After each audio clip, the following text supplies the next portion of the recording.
अस्सलाम वालेकुम। आज की वीडियो में आपके साथ शेयर करूंगी सीख कबाब आप घर में किस तरीके से बना सकते हैं। बीफ के साथ मैंने इनको ट्राई किया था और सिर्फ 2 खाने के चम्मच इसके अंदर कुकिंग ऑयल के साथ हम इसको बनाएंगे और एकदम इतने नरम और जूसी बनेंगे ना, जरूर इसको ट्राई कीजिएगा। अगर आपको सीख कबाब कबाब खाने में पसंद है तो और आपके नरम और जूसी नहीं बनते तो इस तरीके से ट्राई कीजिएगा, आपके बहुत नरम और जूसी बनेंगे।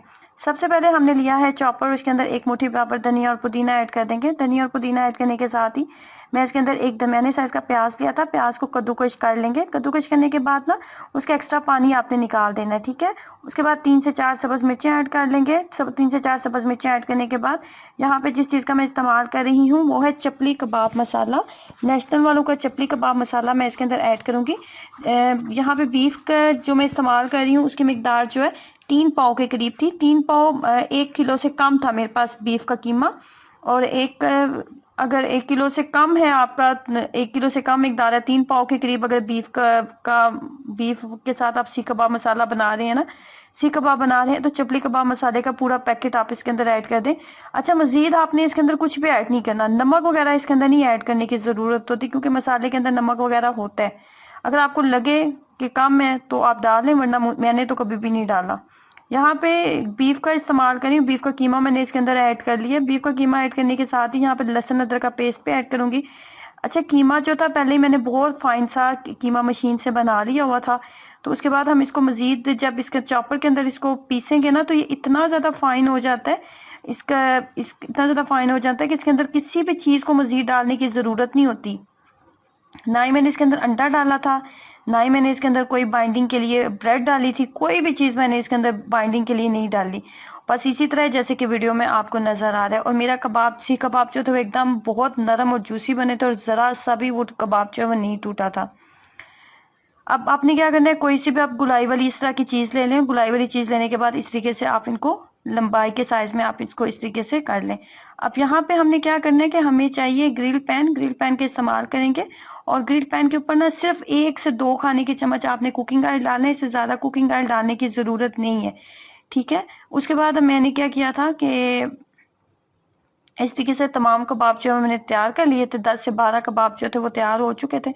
उसके बाद सिर्फ ये जो आपको मेरे हाथ में टेबल स्पून नजर आ रहा है ना, बस यही 2 मैंने डाले थे। और अच्छे से ग्रिल पैन को हमने जो है इस तरीके से ऑयल जो है वो हर जगह पे लगा लेना है।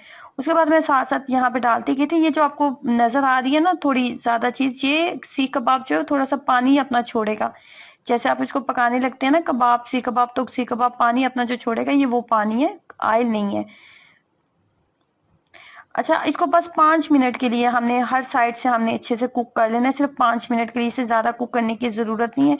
उसके बाद क्या करना है कि हमने इसको निकाल लेना है। ये प्रोसीजर करने का मकसद ये था, ये स्टेप इसलिए करना है आपने ताकि आपके सीख कबाब जो है वो थोड़े हार्ड हो जाए, थोड़े सख्त हो जाए, और जब हम इन्हें प्रेशर कुकर में डालें तो ये टूटे ना। तो अब मैंने यहाँ पे 5 मिनट इनको अच्छे से फ्राई कर लिया। फ्राई करने के बाद अब हम इसको प्रेशर कुकर में इस तरीके से रखेंगे और उसके बाद जो हमारे ग्रिल पैन के अंदर था ना थोड़ा सा कुकिंग ऑयल और पानी था, वो पानी भी हम इसके अंदर ही ऐड कर देंगे। बहुत ज्यादा मिकदार में आपने सीख कबाब नहीं डालने इसके अंदर, बस इतने डालने हैं कि जिससे आपका प्रेशर कुकर के वो नीचे वाली तमाम साइड के ऊपर लग जाए। अच्छा, प्रेशर कुकर को बहुत ज्यादा देर हमने नहीं चलाना। जैसे इसके अंदर स्टीम बनेगी और आपको लगे कि पहली सीटी बस बज गई है, पहली सीटी बस इसके हो गई है, तो उसके बाद आपने फौरी उसी टाइम में आपने प्रेशर कुकर को बंद कर देना है। और बहुत ज्यादा हाई फ्लेम के ऊपर इसको नहीं रखना, पहले मीडियम फ्लेम के ऊपर रखें। जैसे आपको लगे कि प्रेशर कुकर के अंदर स्टीम बन चुकी है, प्रेशर कुकर को आपने खोल देना है, ठीक है। और आपके सीख कबाब एकदम नरम और जूसी जो है वो बन चुके होंगे। ये सिर्फ काम आपने 5 से 6 मिनट, 5 से 2 से 3 मिनट या ज्यादा से ज्यादा 5 मिनट में करना है।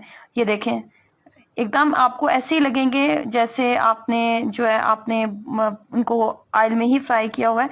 और नॉर्मली जहाँ अगर हम सीख कबाब बहुत ज्यादा ऑयल में जब फ्राई करते हैं ना, तो सीख कबाब कभी भी इतना नरम और जूसी नहीं बनता। अगर आप इस तरीके से ट्राई करेंगे ना तो बहुत नरम और जूसी बनेंगे, अंदर तक बहुत अच्छे से कुक हो गए थे और बहुत ही नरम और जूसी बने थे। बहुत ही आसान और सादा सी रेसिपी है, इसको ट्राई कीजिएगा और अपना एक्सपीरियंस जरूर शेयर करें। अल्लाह हाफिज।